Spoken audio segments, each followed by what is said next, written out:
এই যে নির্বাচন হওয়া যাচ্ছি সেই নির্বাচনে মুখ্য প্রতিদ্বন্দ্বী কিয়ে মুখ্য প্রতিদ্বন্দ্বী হচ্ছেন তৃণমূল কংগ্রেস মমতা বানার্জীঙ্কর এবং বিজেপি। যদিও কংগ্রেস মধ্যে সে নির্বাচনে ভাগ নেউছি কিন্তু কংগ্রেস কহিବାକୁ গলে সেটি মাইনর প্লেয়ার। তৃণমূল কংগ্রেসরে জଣେ বড় মুসলিম নেতা থিলে তাଙ୍କ ନାଁ ହେଉଛି ହୁମାୟୁନ କବୀର। ପରିସ୍ଥିତି ଏଭଳି ହେଲା ଯେ କବୀର ଶେଷରେ ସେ ଦଳରୁ ବିଦାୟ ନେଇଛନ୍ତି। ତାଙ୍କୁ ଦଳ ସସ୍ପେଣ୍ଡ କରିଦେଲା। ଦଳ ସସ୍ପେଣ୍ଡ କରିଦେଲା ପରେ ସେ ବର୍ତ୍ତମାନ ଯାଇ ଆମ ଜନତା ଉନ୍ନୟନ ପାର୍ଟି ନାମରେ ଗୋଟେ ରାଜନୈତିକ ଦଳ କରିଛନ୍ତି। ଏହି ଦଳ ଆସାଉଦ୍ଦିନ ଓୱେସଙ୍କ ଦଳ ସହିତ ମେଣ୍ଟ କରିଛି ଏବଂ ସେମାନେ ଘୋଷଣା କରିଛନ୍ତି ଯେ 182ଟି ବିଧାନସଭା ସିଟ୍ରେ ସେ ପ୍ରାର୍ଥୀ ଦେବେ ଏବଂ ସେ ନିଶ୍ଚିତ ଭାବରେ ଦୃଢ଼ୋକ୍ତି ପ୍ରକାଶ କରିକି କହିଛନ୍ତି ଯେ ତାଙ୍କ ଦଳ ଏହି ନିର୍ବାଚନରେ ବେଶ ଭଲ ପ୍ରଦର୍ଶନ କରିବ ଯାହା କେହି କେବେ ଆଶା କରିନଥିବେ। ଏହି ସୁଯୋଗକୁ ବୋଧେ ବିଜେପି କେଉଁଠି ନା କେଉଁଠି ଅପେକ୍ଷା କରିଛି। ଆମ ପଡ଼ୋଶୀ ପଶ୍ଚିମବଙ୍ଗରେ ଆସନ୍ତା ମାସରେ ଅର୍ଥାତ୍ ଏପ୍ରିଲ ମାସରେ ବିଧାନସଭା ନିର୍ବାଚନ 2 ଦଫାରେ ଏ ନିର୍ବାଚନ ହେବାକୁ ଯାଉଛି। ପ୍ରଥମ ଛେକ ଏପ୍ରିଲ 23 ତାରିଖରେ ଏବଂ ଦ୍ୱିତୀୟ ଛେକ 29 ତାରିଖରେ। ଦେଖିବାକୁ ଗଲେ ଭାରତବର୍ଷରେ ବର୍ତ୍ତମାନ 5ଟି ରାଜ୍ୟରେ ନିର୍ବାଚନ ହେବ। ତାମିଲନାଡୁ, ପୁଡୁଚେରୀ, କେରଳ, ଆସାମ ଏବଂ ପଶ୍ଚିମବଙ୍ଗ। କିନ୍ତୁ ସମସ୍ତଙ୍କ ଦୃଷ୍ଟି ବର୍ତ୍ତମାନ ପଶ୍ଚିମବଙ୍ଗ ଉପରେ। ଆମେ ତ ନିଶ୍ଚିତ ଭାବରେ ଯେହେତୁ ଆମର ପଡ଼ୋଶୀ ରାଜ୍ୟ ଆମ ଦୃଷ୍ଟି ତ ଅଧିକ ପଶ୍ଚିମବଙ୍ଗରେ ରହିବ, ଏ ତ ସ୍ୱାଭାବିକ। ତା ବ୍ୟତୀତ ସାରା ଦେଶର ସମସ୍ତଙ୍କ ନଜର ବର୍ତ୍ତମାନ ପଶ୍ଚିମବଙ୍ଗ ଉପରେ। କ'ଣ କାରଣ? କ'ଣ କାରଣ ଏହା ନୁହେଁ ଯେ ମମତା ବାନାର୍ଜୀ ଚତୁର୍ଥ ଥର ପାଇଁ କ୍ଷମତାକୁ ଫେରି ତାଙ୍କ ସ୍ଥିତି ଦୃଢ଼ ବୋଲିକିରି ସାରା ଦେଶରେ ପ୍ରମାଣିତ କରିବାକୁ ଯାଉଛନ୍ତି। ପ୍ରକୃତର କାରଣ ସେଇଆ ନୁହେଁ। କାରଣ ହେଉଛି ଯେଉଁ କାରଣ ଯୋଗୁଁ ମମତା ବାନାର୍ଜୀଙ୍କ ଦଳ ସବୁବେଳେ କ୍ଷମତାରେ ପହଞ୍ଚି ପାରୁଛି।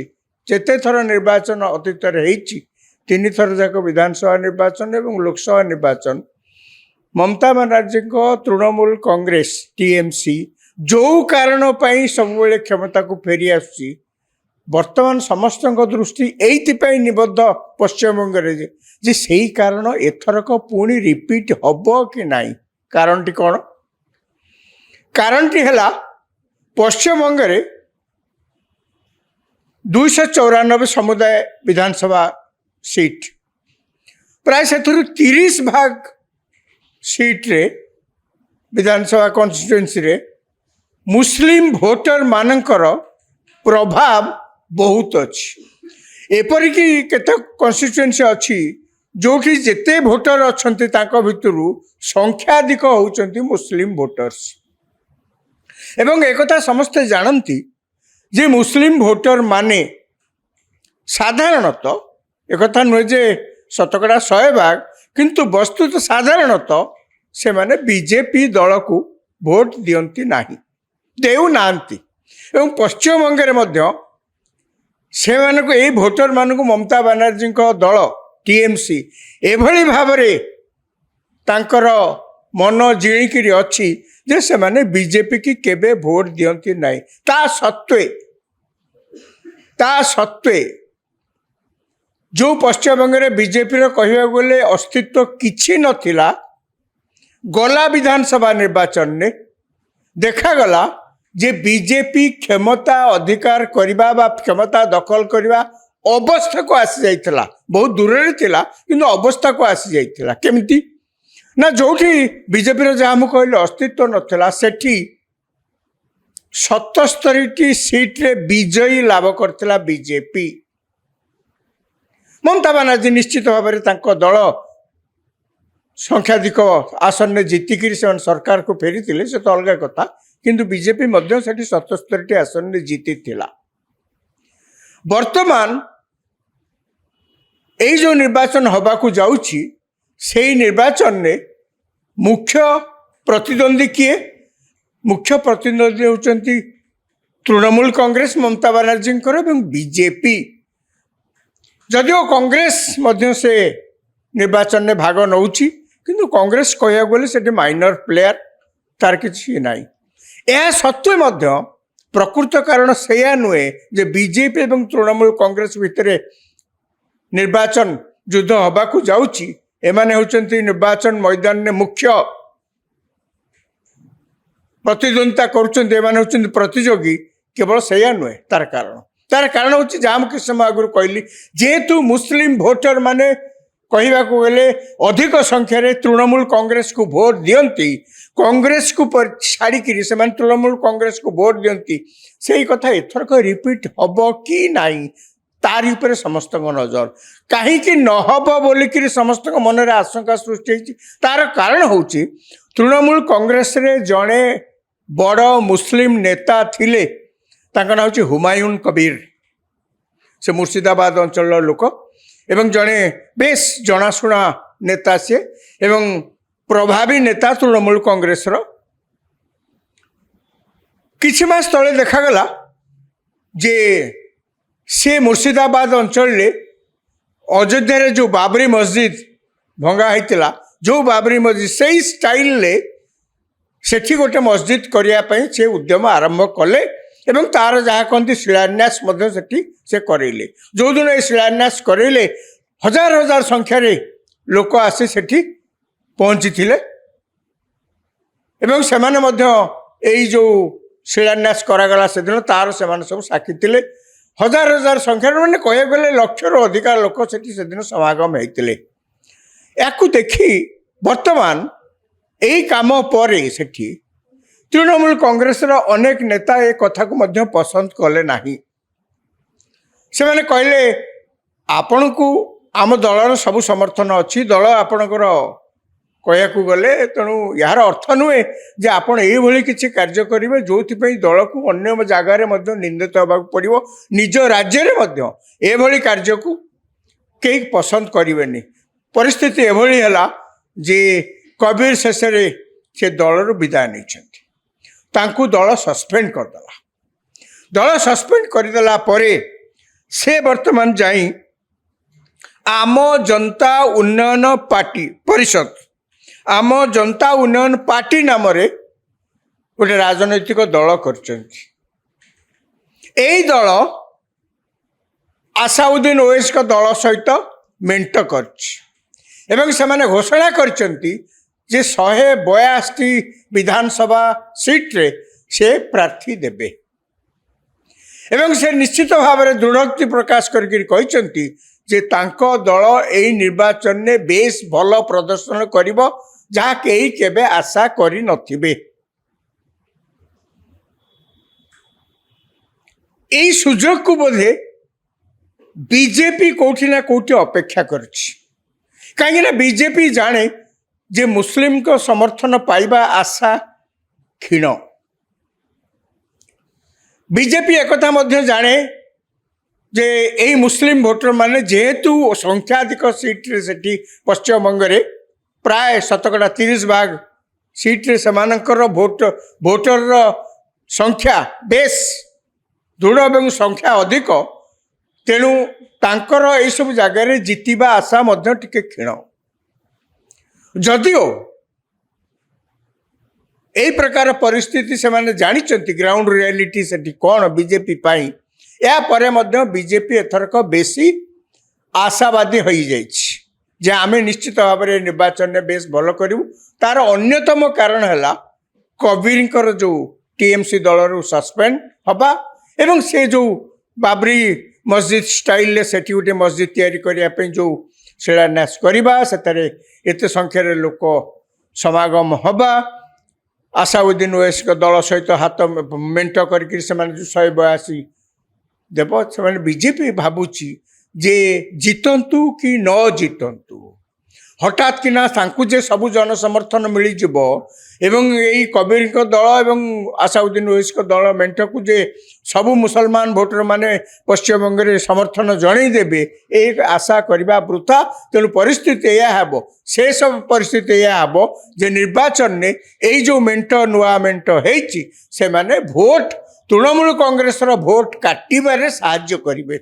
एमती परिस्थिति आम जो आशा रखीचु आम आशा उज्जीवित हवा स्वाभाविक।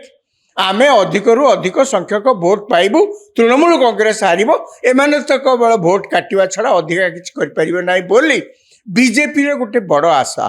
बीजेपी आउ गोटे कथा अच्छी जोटा एथरक से केवल यारी उपर भरसा करना सेमाने एकता भरसा करुँचे यही निर्वाचन में बीजेपी जो डेवलपमेंट इश्यू को आगू को आणुची कौन ना बीजेपी डेवलपमेंट कहले बीजेपी सब अभियोग कर पश्चिमबंग में कौन प्रकार केंद्रीय योजना जनहितकर योजना वेलफेयर स्कीम्स एवं अन्यान्य योजना किसी कार्यकारी हेउना।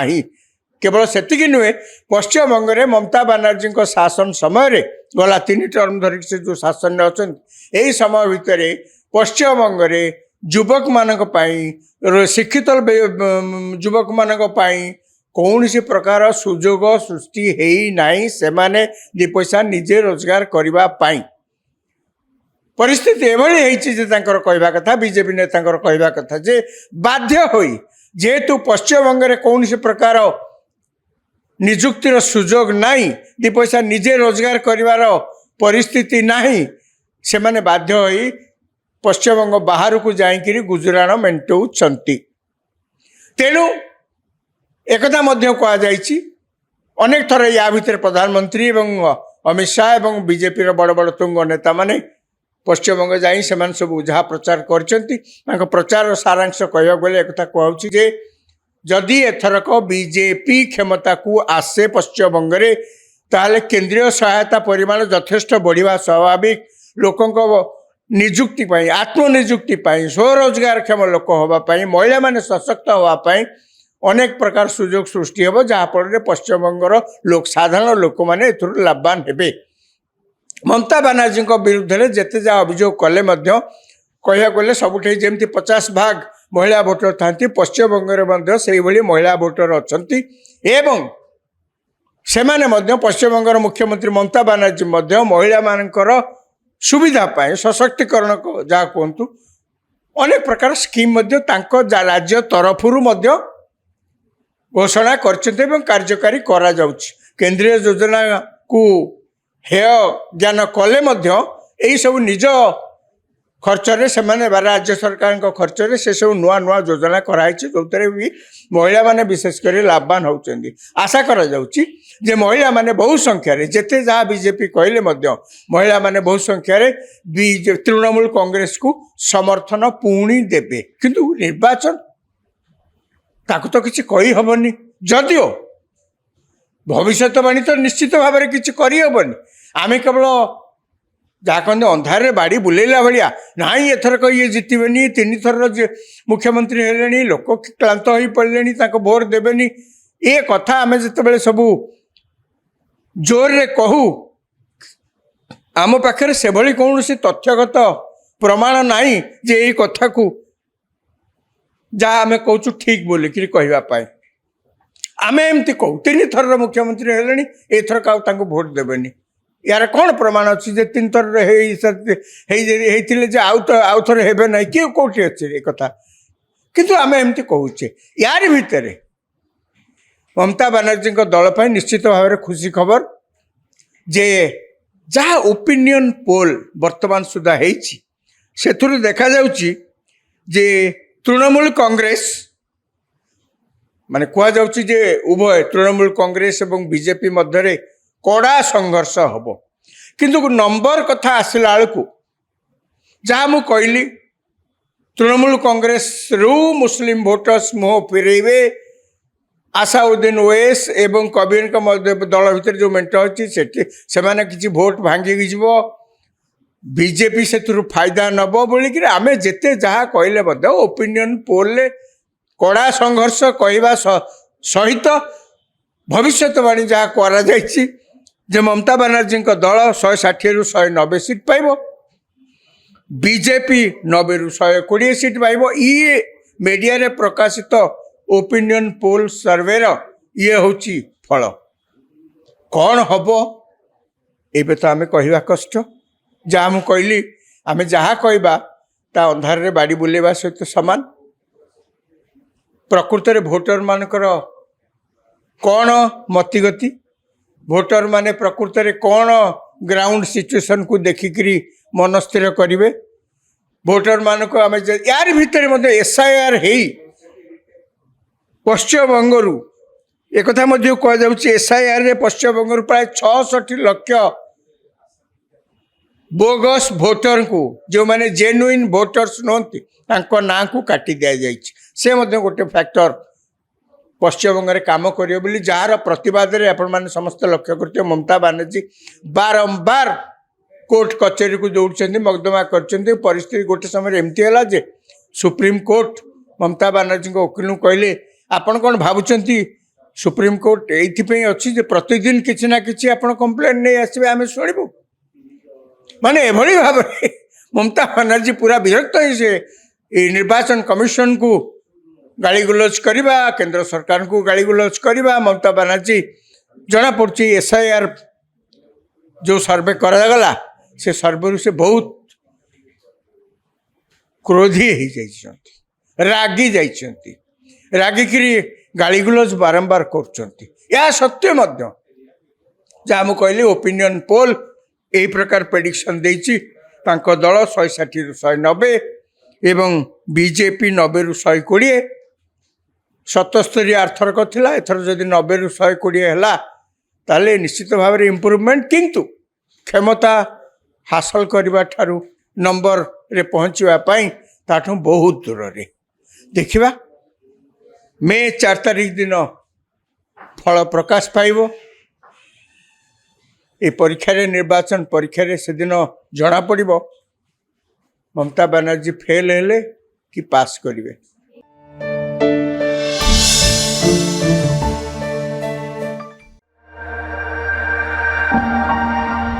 এই जो निर्वाचन हवा को जाउछि सेही निर्वाचन ने मुख्य प्रतिद्वंदी किए?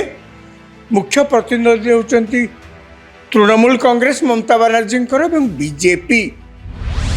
जदिओ कांग्रेस मध्य से निर्वाचन में भाग नौछि किंतु कांग्रेस कहया गले सेठी माइनर प्लेयर। तृणमूल कांग्रेस रे जड़े बड़ मुस्लिम नेता थिले ताका नाम होछि हुमायून कबीर। परिस्थिति एभली हैला जे कबीर शेष से दल विदाय नहीं दल सस्पेंड करदेला। दल सस्पेंड करदेला परे से वर्तमान जाई आम जनता उन्नयन पार्टी नाम रे गोटे राजनैतिक दल करचंती। एई दल आसाउद्दीन ओवैसी का दल सहित मेंट करछि एवं से माने घोषणा करचंती जे 182 विधानसभा सीट रे से प्रार्थी देबे एवं से निश्चित भाव में दृढ़ोक्ति प्रकाश करके कहते जे तांको दल एई निर्वाचन में बेस भल प्रदर्शन करिबो जहाँ कहीं केबे आशा करि नथिबे। एई सुजोग को बोधे बीजेपी कोठी ना कोठी अपेक्षा करछि। आम पड़ोसी पश्चिमबंग रे आसंता मासरे अर्थात एप्रिल मासरे विधानसभा निर्वाचन 2 दफारे ए निर्वाचन हवा को जाउछि। प्रथम छेक एप्रिल 23 तारिख रे एवं द्वितीय छेक 29 तारिख रे। देखा गले भारत वर्ष बर्तमान 5टी राज्य रे निर्वाचन हब। तमिलनाडु, पुडुचेरी, केरल, आसाम एवं पश्चिमबंग। किंतु समस्त दृष्टि वर्तमान पश्चिमबंग उपरे। आमे तो निश्चित भाव में जेहेतु आमर पड़ोसी राज्य आम दृष्टि तो अधिक पश्चिमबंग रहिबो ए तो स्वाभाविक। ता व्यतीत सारा देशर समस्त नजर वर्तमान पश्चिमबंग उपरे। कौन कारण? कौन कारण? यह नुहे जे ममता बानर्जी चतुर्थ थर पे क्षमता को फेरी तांको स्थिति दृढ़ बोलिकी सारा देश में प्रमाणित करने को जाउछंती। प्रकृतर कारण से नुहे। कारण होउची जो जो कारण जोगु ममता बनर्जी दल सबुबले क्षमता रे पहुँची पारुची। जेते थर निर्वाचन अतीत तीन थर जाक विधानसभा निर्वाचन एवं लोकसभा निर्वाचन ममता बनर्जी तृणमूल कांग्रेस टीएमसी जो कारण पाई सबुबले क्षमता को फेरी आसुची। वर्तमान समस्त दृष्टि एइथिपाई निबद्ध पश्चिमबंग जे सही कारण एथरक पुणी रिपीट हब कि नाई। कारणटी कौन? कारणटी है पश्चिमबंग 294 समुदाय विधानसभा सीट प्राय से 30 भाग सीट रे विधानसभा कन्स्टिट्युएंसी रे मुस्लिम भोटर मानकर प्रभाव बहुत अच्छी। एपरिक केते कन्स्टिट्युएंसी अच्छी जो कि जेते भोटर अच्छंती ताको भितरु संख्याधिक होउचंती मुस्लिम भोटर्स। एवं एकथा समस्ते जानती जे मुस्लिम भोटर माने साधारणतः एकथा नुहे जे शतकड़ा 100 भाग किंतु वस्तुतः साधारणतः से माने बीजेपी दल को भोट दियंती नाही, देउ नांती। एवं पश्चिमबंग रे मध्य से मानको ए भोटर मानको ममता बनर्जी दल टीएमसी एभली भाबरे तांकर मन जिणिकी अच्छी जे से माने बीजेपी की केबे भोट दियंती नाही। ता सत्वे जो पश्चिमबंग रे बीजेपी रो कहवा गले अस्तित्व किछि नथिला, गला विधानसभा निर्वाचन ने देखा गला जे बीजेपी क्षमता अधिकार करबा बा क्षमता दखल करबा अवस्था को आसी जाइथिला। बहुत दूर रे थिला किंतु अवस्था को आसी जाइथिला। केमिति ना जोठी बीजेपी रो जहा हम कहले अस्तित्व नथिला सेठी 77 सीट रे विजयी लाभ करथिला बीजेपी। ममता बनर्जी निश्चित भाव में तांको दल संख्याधिक आसन में जीतिकी से सरकार को फेरी थिले से तो अलग कथा, किंतु बीजेपी मध्य सेठी 77 आसन में जीति थिला। वर्तमान এই जो निर्वाचन हवा को जाउची से निर्वाचन ने मुख्य प्रतिद्वंदी किए? मुख्य प्रतिद्वंदी होचंती तृणमूल कांग्रेस ममता बनर्जी एवं बीजेपी। जदिओ कांग्रेस मध्य से निर्वाचन में भाग नौची किंतु कांग्रेस कहया गले सेठी माइनर प्लेयर, तार किछि नाही। यह सत्वे मध्य प्रकृत कारण सेया नुहे जे बीजेपी एवं तृणमूल कांग्रेस भितर निर्वाचन युद्ध हवा को जाउची। एमाने होचंती निर्वाचन मैदान में मुख्य प्रतिद्वंदिता करुचंती, एमाने होचंती प्रतियोगी। केवल सेया नुहे, तार कारण होची जहाँ मुझे समय आगुरी कहली जेहेतु मुस्लिम भोटर माने कहवा गले अधिक संख्यार तृणमूल कांग्रेस को भोट दियंती, कांग्रेस को छाड़िकी से तृणमूल कांग्रेस को भोट दियंती। से कथा एथरक रिपीट हब कि नाई तारी उपरे समस्त नजर। कहीं नहब बोलिकी समस्त मन में आशंका सृष्टि होती। तार कारण होची तृणमूल कांग्रेस रे जड़े बड़ मुस्लिम नेता थिले, तांका नाम होची हुमायून कबीर। से मुर्शिदाबाद अंचल लोक एवं जड़े बेस जनाशुना नेता से एवं प्रभावी नेता तृणमूल कांग्रेस रो। किछि मास तले देखागला जे से मुर्शिदाबाद अंचल रे अयोध्या रे जो बाबरी मस्जिद भंगा होता, जो बाबरी मस्जिद से स्टाइल ले सेठी गोटे मस्जिद करने से उद्यम आरंभ कले एवं तार जहाँ कहते शिलान्यास से करेले। जो दिन ये शिलान्यास करेले हजार हजार संख्यार लोक आसी सेठी पहुँची थे एवं सेमाने मध्य यही जो शिलान्यास करागला से दिन तार से सब साक्षी थे। हजार हजार संख्यार मैंने कह गले लक्षर अधिक लोक से दिन समागम होते। या देखी वर्तमान यही कम पर सेठी तृणमूल कांग्रेस अनेक नेता ए कथा को मध्य पसंद कले नहीं। से माने कहले आपण को आम दलर सब समर्थन अच्छी, दल आपणकर କହିବାକୁ ଗଲେ। ତେଣୁ ଏହାର ଅର୍ଥ ନୁହେଁ ଯେ ଆପଣ ଏଇଭଳି କିଛି କାର୍ଯ୍ୟ କରିବେ ଯେଉଁଥିପାଇଁ ଦଳକୁ ଅନ୍ୟ ଜାଗାରେ ମଧ୍ୟ ନିନ୍ଦିତ ହେବାକୁ ପଡ଼ିବ। ନିଜ ରାଜ୍ୟରେ ମଧ୍ୟ ଏଭଳି କାର୍ଯ୍ୟକୁ କେହି ପସନ୍ଦ କରିବେନି। ପରିସ୍ଥିତି ଏଭଳି ହେଲା ଯେ କବିର ଶେଷରେ ସେ ଦଳରୁ ବିଦାୟ ନେଇଛନ୍ତି। ତାଙ୍କୁ ଦଳ ସସ୍ପେଣ୍ଡ କରିଦେଲା। ଦଳ ସସ୍ପେଣ୍ଡ କରିଦେଲା ପରେ ସେ ବର୍ତ୍ତମାନ ଯାଇ ଆମ ଜନତା ଉନ୍ନୟନ ପାର୍ଟି ପରିଷଦ, ଆମ ଜନତା ଉନ୍ନୟନ ପାର୍ଟି ନାମରେ ଗୋଟେ ରାଜନୈତିକ ଦଳ କରିଛନ୍ତି। ଏଇ ଦଳ ଆସାଉଦ୍ଦିନ ଓୱେସୀଙ୍କ ଦଳ ସହିତ ମେଣ୍ଟ କରିଛି ଏବଂ ସେମାନେ ଘୋଷଣା କରିଛନ୍ତି ଯେ 182ଟି ବିଧାନସଭା ସିଟ୍ରେ ସେ ପ୍ରାର୍ଥୀ ଦେବେ ଏବଂ ସେ ନିଶ୍ଚିତ ଭାବରେ ଦୃଢ଼ୋକ୍ତି ପ୍ରକାଶ କରିକି କହିଛନ୍ତି ଯେ ତାଙ୍କ ଦଳ ଏହି ନିର୍ବାଚନରେ ବେଶ ଭଲ ପ୍ରଦର୍ଶନ କରିବ, ଯାହା କେହି କେବେ ଆଶା କରିନଥିବେ। এই ସୁଯୋଗକୁ ବୋଧେ ବିଜେପି କୋଉଠି ନା କୋଉଠି ଅପେକ୍ଷା କରିଛି। କାହିଁକିନା ବିଜେପି ଜାଣେ ଯେ ମୁସଲିମଙ୍କ ସମର୍ଥନ ପାଇବା ଆଶା କ୍ଷୀଣ। ବିଜେପି ଏକଥା ମଧ୍ୟ ଜାଣେ ଯେ ଏହି ମୁସଲିମ ଭୋଟର ମାନେ ଯେହେତୁ ସଂଖ୍ୟାଧିକ ସିଟ୍ରେ ସେଠି ପଶ୍ଚିମବଙ୍ଗରେ ପ୍ରାୟ 30% ସିଟ୍ରେ ସେମାନଙ୍କର ଭୋଟରର ସଂଖ୍ୟା ବେଶ ଦୃଢ଼ ଏବଂ ସଂଖ୍ୟା ଅଧିକ। ତେଣୁ ତାଙ୍କର ଏଇସବୁ ଜାଗାରେ ଜିତିବା ଆଶା ମଧ୍ୟ ଟିକେ କ୍ଷୀଣ। ଯଦିଓ এই ପ୍ରକାର ପରିସ୍ଥିତି ସେମାନେ ଜାଣିଛନ୍ତି, ଗ୍ରାଉଣ୍ଡ ରିଆଲିଟି ସେଠି କ'ଣ ବିଜେପି ପାଇଁ, ଏହାପରେ ମଧ୍ୟ ବିଜେପି ଏଥରକ ବେଶୀ ଆଶାବାଦୀ ହୋଇଯାଇଛି ଯେ ଆମେ ନିଶ୍ଚିତ ଭାବରେ ନିର୍ବାଚନରେ ବେଶ ଭଲ କରିବୁ।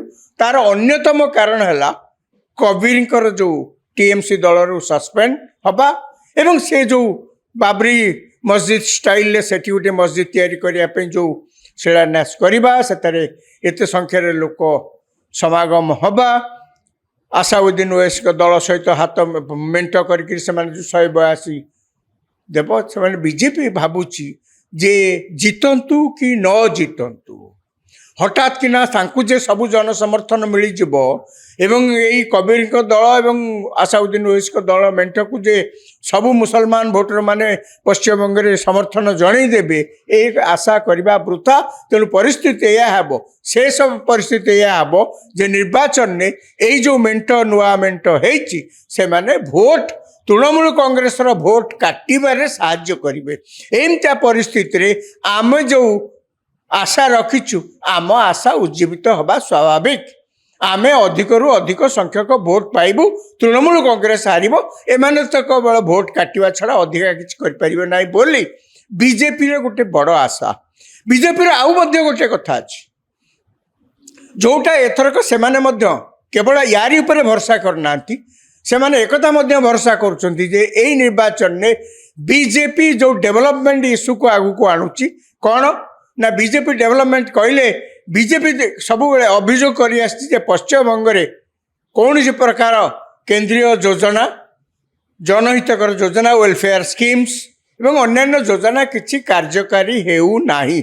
କେବଳ ସେତିକି ନୁହେଁ, ପଶ୍ଚିମବଙ୍ଗରେ ମମତା ବାନାର୍ଜୀଙ୍କ ଶାସନ ସମୟରେ ଗଲା 3 ଟର୍ମ ଧରିକି ସେ ଯେଉଁ ଶାସନରେ ଅଛନ୍ତି, ଏହି ସମୟ ଭିତରେ ପଶ୍ଚିମବଙ୍ଗରେ ଯୁବକମାନଙ୍କ ପାଇଁ, ଶିକ୍ଷିତ ଯୁବକମାନଙ୍କ ପାଇଁ କୌଣସି ପ୍ରକାର ସୁଯୋଗ ସୃଷ୍ଟି ହେଇନାହିଁ ସେମାନେ 2 ପଇସା ନିଜେ ରୋଜଗାର କରିବା ପାଇଁ। ପରିସ୍ଥିତି ଏଭଳି ହେଇଛି ଯେ ତାଙ୍କର କହିବା କଥା, ବିଜେପି ନେତାଙ୍କର କହିବା କଥା ଯେ ବାଧ୍ୟ ହୋଇ ଯେହେତୁ ପଶ୍ଚିମବଙ୍ଗରେ କୌଣସି ପ୍ରକାର ନିଯୁକ୍ତିର ସୁଯୋଗ ନାହିଁ, 2 ପଇସା ନିଜେ ରୋଜଗାର କରିବାର ପରିସ୍ଥିତି ନାହିଁ, ସେମାନେ ବାଧ୍ୟ ହୋଇ ପଶ୍ଚିମବଙ୍ଗ ବାହାରକୁ ଯାଇକରି ଗୁଜୁରାଣ ମେଣ୍ଟାଉଛନ୍ତି। ତେଣୁ ekatha ମଧ୍ୟ କୁହାଯାଇଛି ଅନେକ ଥର, ୟା ଭିତରେ ପ୍ରଧାନମନ୍ତ୍ରୀ ଏବଂ ଅମିତ ଶାହ ଏବଂ ବିଜେପିର ବଡ଼ ବଡ଼ ତୁଙ୍ଗ ନେତାମାନେ ପଶ୍ଚିମବଙ୍ଗ ଯାଇ ସେମାନେ ସବୁ ଯାହା ପ୍ରଚାର କରିଛନ୍ତି, ତାଙ୍କ ପ୍ରଚାରର ସାରାଂଶ କହିବାକୁ ଗଲେ ekatha କୁହାଉଛି ଯେ ଯଦି ଏଥରକ ବିଜେପି କ୍ଷମତାକୁ ଆସେ ପଶ୍ଚିମବଙ୍ଗରେ, ତାହେଲେ କେନ୍ଦ୍ରୀୟ ସହାୟତା ପରିମାଣ ଯଥେଷ୍ଟ ବଢ଼ିବା ସ୍ୱାଭାବିକ। ଲୋକଙ୍କ ନିଯୁକ୍ତି ପାଇଁ, ଆତ୍ମନିଯୁକ୍ତି ପାଇଁ, ସ୍ୱରୋଜଗାରକ୍ଷମ ଲୋକ ହେବା ପାଇଁ, ମହିଳାମାନେ ସଶକ୍ତ ହେବା ପାଇଁ अनेक प्रकार सुजोग सृष्टि हे जहाँफल पश्चिमबंगर लोक साधारण लोक मैंने लाभवान हे ममता बानार्जी विरुद्ध में जिते जहाँ अभियोग कले कह गले सबुठ जमी 50 भाग महिला भोटर था पश्चिमबंगर से महिला भोटर अच्छा से पश्चिमबंगर मुख्यमंत्री ममता बानार्जी महिला मानकर सुविधा पाए सशक्तिकरण जहाँ कहतु अनेक प्रकार स्कीम राज्य तरफरु घोषणा कर कार्यकारी करा केंद्रीय योजना को हेय ज्ञान कले यही सब निज खर्चरे से राज्य सरकार खर्चरे से सब नुआ नुआ योजना कराई जो भी महिला माने विशेषकर लाभवान होती आशा करा जाउची जे महिला माने बहु संख्यार जिते जहाँ बीजेपी कहले महिला माने बहु संख्यार तृणमूल कांग्रेस को समर्थन पुणी देवे किंतु निर्वाचन ताकू तो किसी कही हबनी जदिओ भविष्यवाणी तो निश्चित भाव में किसी करहबनी आम केवल जहाँ कहते अंधारे बाड़ी बुलेला भाया ना एथरक ये जितबेनी 3 थर मुख्यमंत्री हेले लोक क्लांत हो पड़े भोट देवेनी ये कथा आम जिते सबू जोर रे कहू आम पाखे से कौन तथ्यगत प्रमाण नहीं जे ये कथा को जहाँ आम कहूँ ठीक बोलिक कहवाई आम एमती कहू 3 थर मुख्यमंत्री हेले एथरक भोट देवेनी यार कौन प्रमाण अच्छी 3 थर आउ थे हे ना किए कौटी अच्छे कथा किंतु आम एमती कहूचे यार भितर ममता बानार्जी दल पर निश्चित भाव में खुशी खबर जे जहाँ ओपिनियन पोल वर्तमान सुधा से देखा जे तृणमूल कांग्रेस माने कह जे उभय तृणमूल कांग्रेस और बीजेपी मध्य कड़ा संघर्ष हम किंतु नंबर कथा आसला बेलू जहाँ मुझे कहली तृणमूल कांग्रेस रु मुस्लिम भोटर्स मुह फेरेबे आशाउद्दीन ओवैस एवं कबीर दल भितर जो मेट अच्छी से किसी भोट भांगी बीजेपी से फायदा नब बोलिक आम जिते जहाँ कहले ओपिनियन पोल कड़ा संघर्ष कहवा सहित भविष्यवाणी जहाँ करा जे ममता बानार्जी दल 160 रु 190 सीट पाइब बीजेपी 90 रु 120 सीट पाइब ये मीडिया रे प्रकाशित ओपिनियन पोल सर्वेर ये हूँ फल कौन हम ये तो आम कहवा कष्ट जहाँ मुझे कहली आम जहाँ कहवा ता अंधार रे बाड़ी बुलेवा सहित सामान प्रकृत में भोटर मानकर कौन मतिगति भोटर माने प्रकृत में कौन ग्राउंड सिचुएशन को देखिकी मन स्थिर करेंगे भोटर मान को आम यार भितर एसआईआर है पश्चिमबंगर एक कह एसआईआर पश्चिमबंगर प्राय 66 लाख बोगस भोटर को जो माने जेन्युइन भोटर्स नहंती ना को काटी दि जाए से गोटे फैक्टर पश्चिमबंग काम करें जार प्रतिवाद आपण समस्त लक्ष्य करते ममता बानार्जी बारंबार कोर्ट कचेरी को दौड़ मकदमा कर परिस्थिति गोटे समय एमती है जे सुप्रीम कोर्ट ममता बानार्जी वकील कहले आपण कौन भावुंट सुप्रीम कोर्ट ये अच्छी प्रतिदिन किसी ना कि कंप्लेन नहीं आसवे आम शुणु माने एभली भाव ममता बानार्जी पूरा विरक्त से निर्वाचन कमिशन को गाली गुलज करवा केंद्र सरकार को गाली गुलज करवा ममता बानार्जी जना पड़ी एसआईआर जो सर्वे करागला से सर्वे से बहुत क्रोधी हो रागी जाइछंती रागिक गाली गुलज बारंबार कर सत्य जहाँ मुझे कहली ओपिनियन पोल यही प्रकार प्रेडिक्शन देती दल 160 रु 190 एवं बीजेपी 90 रु 120 77 आरथरक थिला एथर जदि 90 रु 120 है ताले निश्चित भाव में इम्प्रूवमेंट किंतु क्षमता हासिल करने ठारू नंबर रे पहुँचापी ताठू बहुत दूर रे देखिबा मे 4 तारिख दिन फल प्रकाश पाइब ये परीक्षा निर्वाचन परीक्षा से दिन जना पड़िबो ममता बानार्जी फेल हेले कि पास करिवे।